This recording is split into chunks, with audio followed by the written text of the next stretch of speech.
최근 대한민국이 폴란드에 한국이 세계 최초로 실전 배치에 성공한 청광 레이저 대공무기와 국산 APS인 한국형 능동방어 체계 기술을 이전하기로 했다는 보도로 인해 우리 국민들이 분노하고 있습니다. 하지만 그 속을 들여다보면 이 결정은 단순히 무기를 파는 계약이 아니라는 것을 알 수 있습니다. 한국과 폴란드의 이번 협력으로 한국이 얻게 될 가장 큰 전략적 성과는 세 가지로 분석되는데요. 첫째, 유럽 안보체계 속에 한국 기술을 깊숙이 심어 넣는 것입니다. 나토의 최전선 국가인 폴란드가 한국산 무기를 자국 방산 생태계에 통합하는 순간 한국은 단순한 공급국을 넘어 유럽 안보의 필수축으로 자리매김하게 됩니다. 둘째, 장기적이고 안정적인 부품과 유지보수 공급권 확보입니다. 폴란드 현지에서 생산되더라도 핵심 부품과 기술은 한국이 독점적으로 제공하기 때문에 수십 년간 안정적인 수익과 영향력이 보장됩니다. 마지막으로 나토와의 전략적 신뢰 강화입니다. 기존의 나토는 미국과 이스라엘 중심의 방산구도였습니다.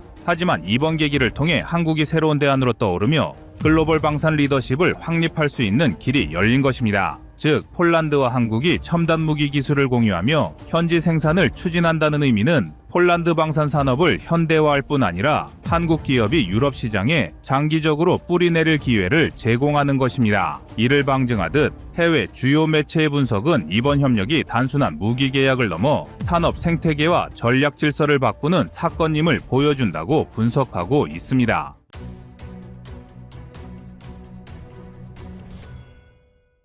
폴란드는 러시아와 맞닿은 전장의 최전선에서 이스라엘 트로피 시스템의 한계를 절감하고 있습니다. 반면 한국산 APS는 합리적인 가격과 다양한 기갑 장비 탑재 가능성을 동시에 갖추었고, 청광 레이저는 저비용 고효율로 드론 위협을 제압할 수 있는 차세대 솔루션으로 평가받습니다. 이번 기술 이전은 결국 한국이 유럽 전장에서 단순한 무기 공급자가 아니라 전략적 판도를 바꾸는 파트너라는 위상을 확보하는 계기가 될 것입니다. 폴란드가 한국과의 협력을 선택한 배경에는 단순히 무기 구매 차원을 넘어선 지정학적 절박함이 자리하고 있습니다. 우크라이나 전쟁이 장기화되면서 러시아의 공격 패턴은 더욱 교묘해졌고, 드론과 장거리 미사일은 이미 전장 질서를 바꾸어 놓았습니다. 폴란드는 전통적으로 미국과 독일 무기에 의존해왔지만 공급망 제약과 지나치게 높은 가격 때문에 자국 전력을 전면적으로 재구성하기 어려운 상황에 놓여 있습니다. 바로 이 공백 속에서 한국이 제공하는 기술 이전 모델은 폴란드에게는 현실적이고 매력적인 선택이 된 것입니다. 외신들은 폴란드가 미국과 이스라엘의 고가 체계에 전적으로 기대는 대신 한국과 협력함으로써 독자적 생산 능력을 확보할 수 있다는 점에 주목했습니다. 이는 단순한 무기 구매가 아니라 폴란드 방위 산업의 체질 개선으로 이어질 수 있는 전환점이라는 분석입니다. 특히 나토의 최전선 국가로서 러시아를 직접 상대하는 폴란드가 한국이라는 신흥방산 강국을 선택했다는 사실은 유럽 안보 지형에 상징적 의미를 던집니다. 한국에게 이 협력이 중요한 이유는 단순한 수익 때문만이 아닙니다. 지금까지 한국 방산 수출은 대부분 완제품 판매와 일부 조립 생산에 머물러 있었습니다. 그러나 이번 폴란드와의 협력은 핵심 기술 자체를 이전하면서도 그 대가로 장기적 부품 공급권과 유지보수 시장을 독점하는 구조를 확립했다는 점에서 차원이 다릅니다. 이는 곧 한국이 유럽 방산 체계 속에 깊숙이 뿌리내릴 수 있다는 것을 의미합니다. 기술은 이전했지만 실제 무기가 작동하는데 필수적인 센서와 부품 그리고 운용의 핵심이라 할 수 있는 소프트웨어는 한국이 계속 공급하게 되어 있어 폴란드뿐 아니라 우크라이나 전선에 투입되는 장비들에서도 한국의 흔적이 남게 됩니다. 여기에는 전략적 의도도 숨어 있습니다. 우크라이나에 직접 무기를 판매할 경우 외교적 부담이 커질 수 있지만 폴란드 현지 기업이 생산한 체계를 우크라이나로 수출한다면 한국은 정치적 리스크를 최소화하면서도 실질적 영향력을 확대할 수 있습니다. 외신들은 이를 간접적이지만 효과적인 우회 수출 모델로 평가하며 한국이 매우 영리한 방식으로 국제 방산 시장에 적응하고 있다고 분석했습니다. 한국 내에서도 이번 협력은 자주국방의 성과라는 점에서 큰 의미를 갖습니다. 과거에는 선진국의 기술을 도입하기 바빴던 한국이 이제는 기술을 수출하는 위치에 올랐고, 그것도 세계 군사 갈등의 중심지인 동유럽에서 선택받았다는 사실은 국민적 자부심을 자극합니다. 무엇보다 청광 레이저 무기와 APS는 아직 한국군 내부에서도 대량 배치가 이루어지지 않은 최신 첨단 전력이라는 점에서 해외 시장에서 먼저 인정받고 있다는 사실이 상징적입니다. 폴란드 입장에서 보면 이스라엘 트로피 시스템이 제공하는 완벽한 성능은 매력적이지만 한 세트당 20억 원이 넘는 고가 때문에 모든 장비에 적용하기에는 무리가 있습니다. 반면 한국산 APS는 저비용과 확장성이라는 요소를 동시에 갖추고 있어 장갑차, 자주포, 지원 차량 등 다양한 플랫폼에 탑재가 가능합니다. 청광 레이저 무기도 운용 비용이 극도로 낮아 러시아의 자폭 드론 위협에 효과적으로 대응할 수 있다는 평가를 받고 있습니다. 이는 곧 폴란드가 필요로 하는 전면적 방어망 구축 전략에 가장 적합한 해법이 한국 기술이라는 의미입니다. 사실 이번 협력은 한국에게 또 다른 기회를 열어줍니다. 이것이 한국에게 가장 큰 이점이라고 해도 과언이 아닌데요. 바로 나토 표준 무기 체계로의 편입입니다. 지금까지 나토 무기 시장은 미국과 유럽 기업들이 사실상 독점해왔지만 폴란드와의 이번 사례를 통해 한국은 실질적으로 나토 국가 전력 체계에 자국 기술을 심을 수 있게 되었습니다. 이는 향후 루마니아, 체코, 발트세국 등 러시아 위협에 직면한 국가들로의 추가 확산을 가능케 할 것입니다. 궁극적으로 한국은 이번 기술 이전을 통해 영향력과 명예를 동시에 거머쥐게 됩니다. 또한 수익면에서는 장기간의 부품 공급과 유지보수 시장 확보라는 안정적 이익이 보장되고, 영향력 면에서는 우크라이나 전장을 통해 한국 무기가 실전 검증을 거치며 신뢰도를 높일 수 있습니다. 명예 측면에서는 더 이상 한국이 싸고 괜찮은 대체제 수준의 이미지를 넘어 첨단 기술을 수출하는 글로벌 군사 강국이라는 위치에 도달했음을 보여줍니다. 폴란드와 한국의 이번 협력에서 주목할 지점은 생산 구조와 확산 가능성입니다. 기존의 방산 계약이 완제품을 직접 판매하는 형태였다면 이번 모델은 폴란드 현지 기업이 한국 기술을 기반으로 직접 생산하고 그 제품을 우크라이나 등 제3국에 공급할 수 있도록 설계되었습니다.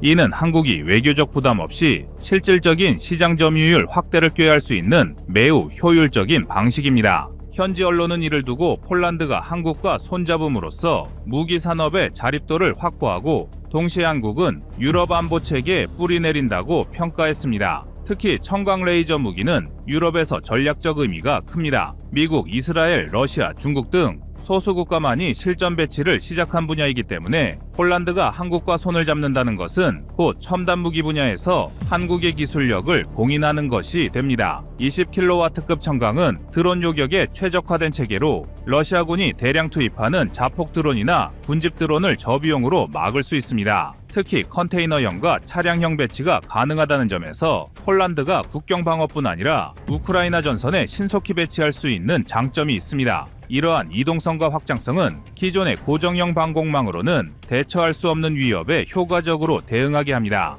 APS 또한 확산 가능성이 높습니다. 이스라엘의 트로피가 성능 면에서 앞서지만 20억 원이 넘는 가격과 기술 이전 거부는 유럽 국가들에게 부담으로 작용합니다. 반면 한국형 APS는 모듈화와 경량화를 특징으로 하여 장갑차, 자주포, 심지어 보급 차량에도 적용할 수 있습니다. 이는 우크라이나 전장에서 입증된 모든 기갑 전력은 생존성을 확보하지 못하면 무용지물이라는 교훈에 정확히 부합합니다. 따라서 폴란드가 흑표 전차의 트로피를 쓰더라도 나머지 장비에는 한국 APS를 적용하는 혼합형 운용 모델이 유력합니다. 이는 한국에게는 곧 시장 점유율 확대의 교두보로 이어질 수 있습니다.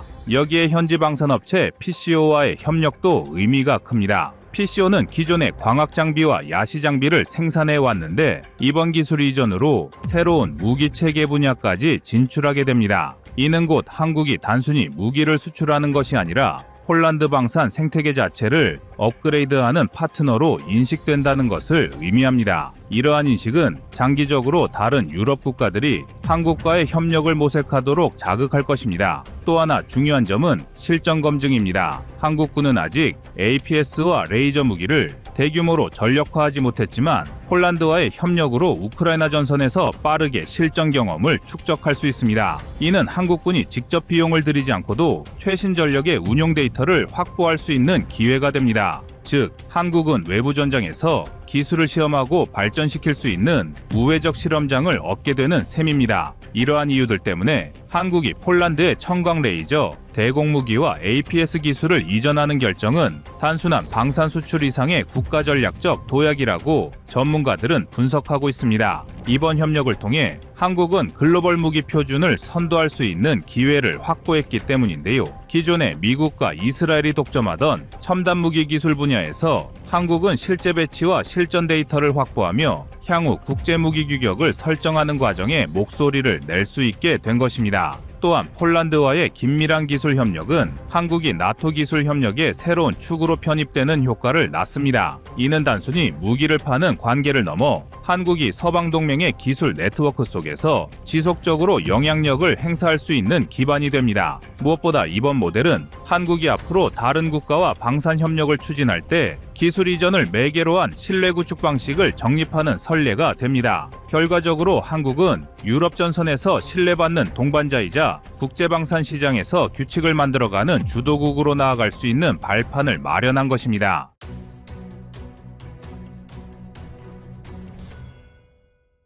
다음은 25년 3월 15일 폴란드 2차 계약 영상입니다.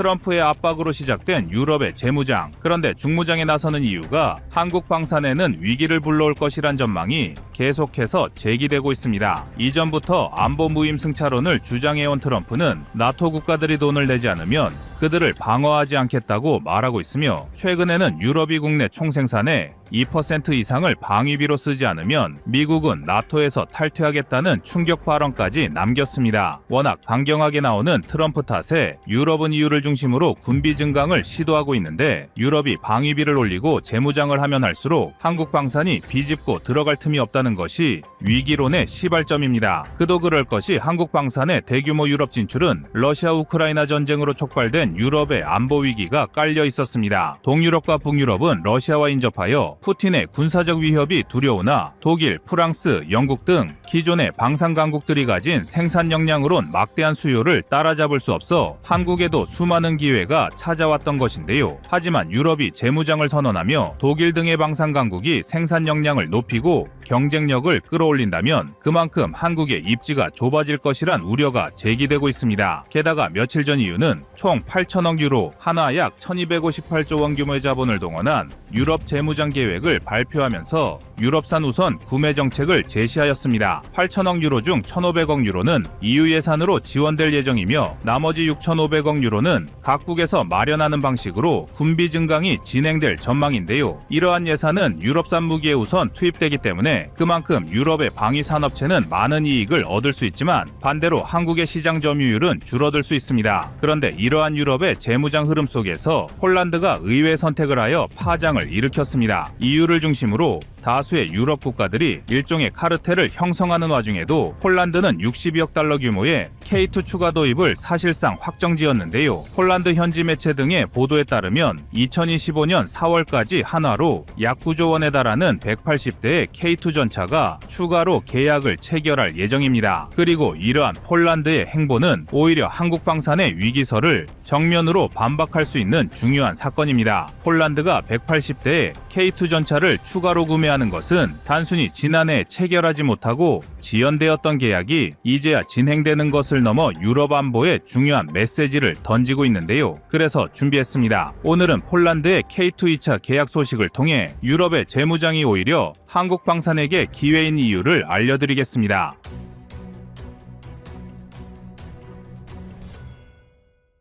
2022년부터 이어진 러시아 우크라이나 전쟁은 유럽 방산의 판도를 완전히 바꿨습니다. 지난 5년간 우크라이나의 무기 수입량은 과거보다 무려 100배 가까이 증가하여 세계 1위에 올랐으며 전 세계 무기 수입량 중 8.8%를 차지하는 것이 우크라이나인데요. 같은 기간 동안 유럽 내 나토 회원국의 무기 수입량도 2배 이상 증가하였습니다. 또한 유럽이 수입한 무기의 비중을 자세히 들여다보면 미국산 비율은 52%에서 64%로 증가하여 유럽의 미국 의존도가 더욱 커지고 있으며 그 뒤로 한국과 프랑스산 무기가 각각 6.5%를 차지했습니다. 또한 독일산 무기의 비중은 한국보다 떨어지는 4.7%에 그쳤는데요. 미국이야 유럽 이외에도 전 세계를 대상으로 무기를 판매해왔으니 의존도가 높은 것은 당연하지만 한국산 무기의 비중이 6.5%나 차지한다는 점은 유럽 방산의 자존심을 무너뜨리기 충분합니다. 아시아의 작은 나라로 치부했던 한국이 프랑스와 동일한 비중이자 독일의 머리 위에 올라와 있으니 유럽 내에서도 한국 방산을 견제해야 한다는 목소리가 끊임없이 나오고 있을 정도입니다. 게다가 러시아 우크라이나 전쟁이 마무리 국면에 접어들면서 유럽이 몰락한 자신들의 방위 산업을 재건할 수 있는 시간적 여유를 확보했다는 일부 목소리도 있는데요. 유럽이 우크라이나를 지원할 무기 체계를 신속하게 생산하지 못하는 과정에서 한국 방산의 빠른 납기가 주목받았던 만큼 반대로 유럽이 방위 산업을 재건하게 되면 한국만의 장점을 상실하게 될 것이란 우려도 나오고 있습니다. 하지만 이러한 상황에서도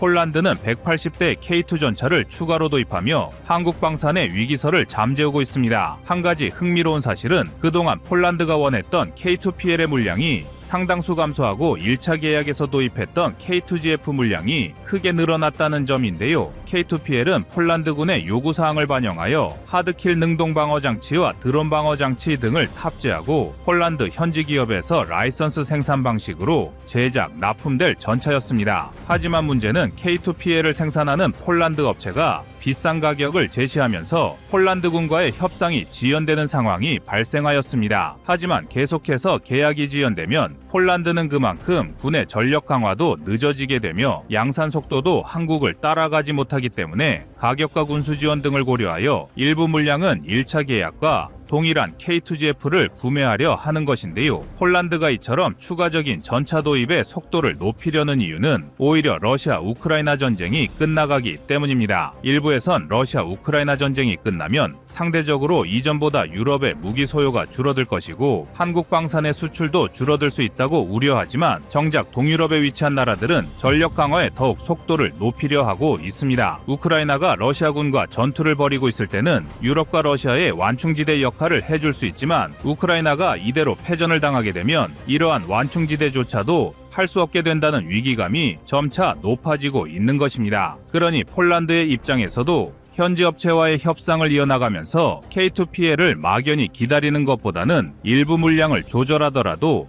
더 빨리 도입할 수 있는 K2GF를 포함시키려 하는 것이며 여기에 더해 폴란드 대통령은 나토의 기자회견에서 한국산 무기를 도입한 이유를 직접 밝히기도 했는데요. 안제이 두다 폴란드 대통령은 나토 본부를 방문하여 자신들이 한국산 무기를 도입한 결정적인 이유는 최신 무기를 수개월 안에 신속히 공급받을 수 있었기 때문이라 역설하였습니다. 여기에 더해 안제이 두다 대통령은 K2 전차를 비롯하여 K9 자주포와 천무 등을 일일이 열거하며 한국산 무기를 주문하면 배송되기까지 1년이 넘지 않는다고 강조했습니다. 반면 동일한 무기 체계를 유럽에서 구매하려면 무기를 인도받기까지 수년 이상이 걸린다고 지적하며 이러한 유럽의 납기 지연은 폴란드뿐만 아니라 나토 전반에 있어 매우 중요한 문제라며 우회적으로 유럽의 방산 실태를 지적하기도 했는데요. 그만큼 폴란드는 러시아 우크라이나 전쟁이 끝나게 되면 발생할 안보 위기를 민감하게 생각하고 있으며 한국 방산의 장점은 여전히 유럽에서도 충분한 경쟁력을 가지고 있습니다. 유럽이 방위 산업을 재건하려 하더라도 이는 절대로 단기간에 해결할 수 있는 문제가 아닙니다. 현재 한국은 2025년에만 벌써 2차례나 폴란드에 K2 전차를 납품하였으며 올해 안으로 도합 70대의 K2 전차가 추가 납품되며 1차 계약을 마무리할 예정입니다. 반면 독일은 2023년을 기준으로 1년에 생산할 수 있는 전차의 최대 수량은 불과 50대 내외에 그쳐 한국이 하나의 국가에 납품하는 물량보다도 적은 양을 생산할 수 있습니다. 오죽하면 독일이 자국 전력을 2004년 수준으로 회복하기 위해서는 전차 역량을 되찾는데 40년이나 필요하다는 분석까지 나왔는데요. 자국의 군사력을 끌어올리는 데만 40년이 필요하다는 독일의 전차 생산 속도가 단기간에 개선될 것이라 내다보는 전문가는 아무도 없습니다. 따라서 우크라이나라는 완충지대가 사라진 동유럽이나 핀란드처럼 러시아와 국경을 맞대고 있는 북유럽 등에서는 여전히 한국 방산의 도움이 매우 절실한 상황입니다. 따라서 한국은 이러한 나라들과 긴밀한 연합전선을 구축해야 합니다. 한국이 독일, 프랑스 등의 견제를 극복하기 위해서는 유럽 내 국가들과 우호적인 관계를 형성하고 상호 협력 체계를 구성함으로써 한국 방산이 견제의 대상이 아닌 협력의 대상이란 점을 더욱 확실히 할 필요가 있는데요. 이를 위해 현지 공장 설립이나 기술 이전 등을 적극적으로 활용하여 현지화 전략을 추진해야 한다는 목소리가 힘을 받고 있습니다. 결국 한국 방산에 도움이 필요한 나라들은 상대적으로 우수한 품질의 무기를 생산할 수 없고 공업 인프라가 부족한 동유럽 등이 많은데 공장 설립 등을 통해 상생을 추구해야 장기적인 시장 확보가 가능하다는 것입니다. 일례로 한국은 루마니아와의 K9 수출 계약 과정에서 현재 생산 공장을 건설하기로 결정했고 루마니아는 이러한 공장을 더 많이 활용할 수 있도록 레드백 도입을 검토하고 있습니다. 아직 레드백 도입이 확정된 것은 아니지만 현지 공장 설립을 통해 추가 수출의 발판을 마련했다는 점에서 현지화 전략이 한국 방산에 많은 도움이 된다는 것을 간접적으로 확인할 수 있었는데요. 더하여 기술 이전을 통해 해당 국가들의 방산 기술력이 높아진다면 수출된 무기를 자체적으로 점검 및 보수할 수 있어 한국 무기의 신뢰도 하락을 방지할 수 있고 양국의 협력을 증대할 수 있습니다. 일각에선 한국이 기술을 이전하면 다른 나라의 방위 산업만 키워주는 것이 아니냐고 우려하기도 하지만 어차피 핵심 기술은 국가 차원에서 철저하게 관리하고 있어 기초적인 기술 이전만으로 유럽 국가가 한국 방산을 따라잡는 것은 불가능합니다. 오히려 적절한 기술 이전은 무기 수입국들의 정비 역량을 높이고 자체적으로 예비 부품 등을 생산할 수 있게 만들어 필요시 현지에서 곧바로 무기 체계를 정비할 수 있어 한국도 효율적으로 수출국들을 관리할 수 있게 되는데요. 그렇기 때문에 한국은 현지 공장 설립과 기술 이전을 적절하게 사용하며 우리와 우호 관계를 형성할 수 있는 유럽 국가를 더 많이 만들어야 합니다. 한국 방산이 지금껏 끊임없는 성장을 거듭했지만 그럴수록 프랑스, 독일 등의 견제는 앞으로도 더욱 거세질 전망인데요. 하지만 위기는 기회라는 말처럼 우리 대한민국은 지금의 위기설을 뒤집어 더 많은 방산 수출을 이뤄낼 것입니다.